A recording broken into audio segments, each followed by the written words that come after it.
Welcome back to Mr. iOS. In today's video, we are tackling one of the most challenging repairs I have ever faced. We have an iPhone 17 Pro Max that was brought in completely shattered. It wasn't just physical damage, the internal board was heavily damaged as well. Many would say this phone is beyond repair, but let's see if we can bring it back to life. Watch the entire process as we carefully diagnose and fix both the external housing and the complex internal motherboard issues. What you will see in this video: a close look at the severe damage to the iPhone 17 Pro Max, step-by-step motherboard repair and component replacement, the final testing to ensure everything is working perfectly again.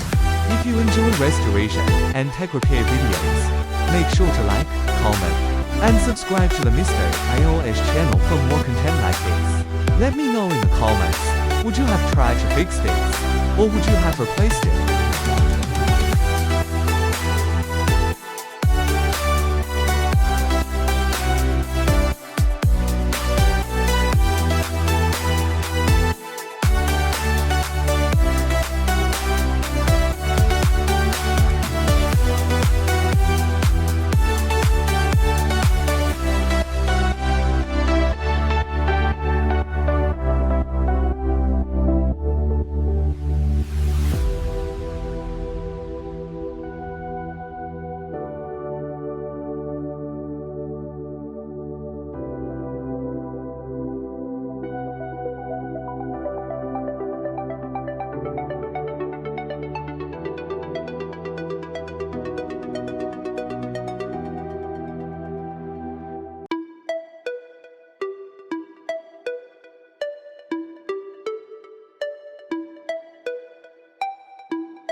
And there you have it. The iPhone 17 Pro Max is officially back to life. Every function is working perfectly and it's ready for use again. Thank you all so much for watching, hitting that like button, and subscribing to Mr. iOS. Stay tuned for the next repair, and I'll see you in the next video.